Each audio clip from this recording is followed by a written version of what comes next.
When Leo moved into the Brooklyn apartment, the first thing he noticed was the smell. It was a strange mixture of old mildew and something sweetly rotten, like overripe fruit forgotten in a cabinet during summer, layered with the metallic tang of rusted wire. But he had no choice. The rent was cheap in a way that felt like a trap. No one lives in 302. The elderly landlady said, her eyes sunk deep into folds of wrinkled skin, unblinking. If you hear anything from next door, don't mind it. All buildings make noise on their own. You'll get used to it. During the first week, Leo tried to do exactly that. Every night at 2 a.m., when New York finally went quiet, a dull impact would rise from deep inside the wall separating 301 and 302.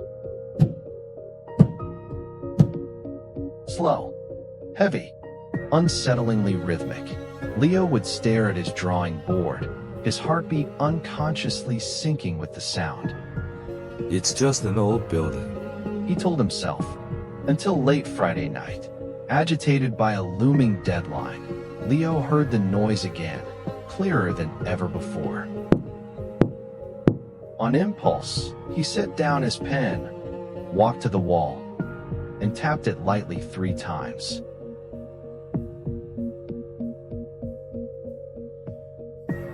The sound stopped instantly. Silence. Leo held his breath and pressed his ear against the cold surface. There were no more impacts, only a series of thin, shallow inhalations.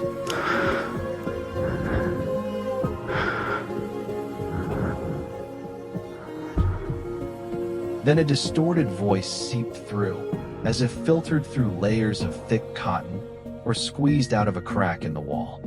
Help me. It's too cramped in here. Leo staggered backward, every hair on his body standing on end. By the second week, fear began to take shape. Leo couldn't stop looking at the wall.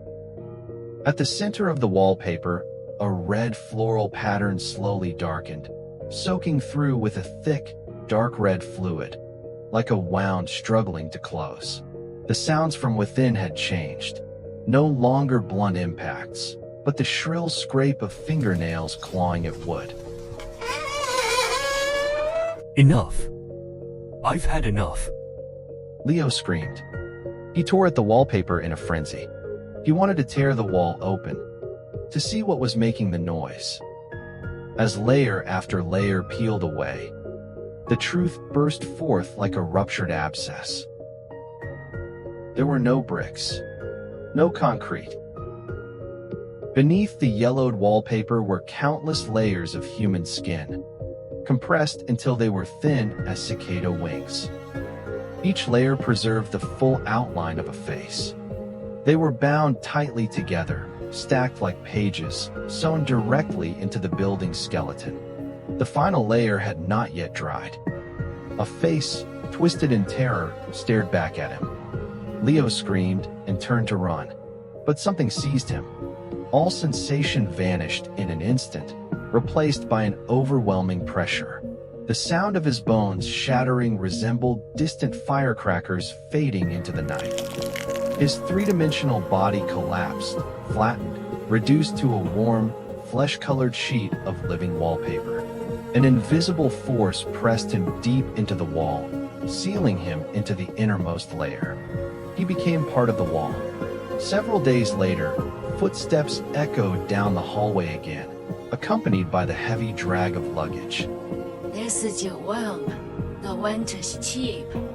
The landlady's hoarse voice came through the thick wall of skin. No one lives in 302. If you hear anything from the other side, don't mind it. A new young tenant entered, set his bags down, and sat at the desk. Silence filled the room. Leo, or rather, what remained of his consciousness embedded in the wall, wanted to scream, to shout run. But the only thing he could do was use what had once been his fingernails, now reduced to fibrous remnants, to make one last faint sound from inside the wall. The young man paused, puzzled, and tapped back 3 times. From his flattened, featureless face, Leo shed a single transparent tear that smelled faintly of mold. He knew the building was hungry again.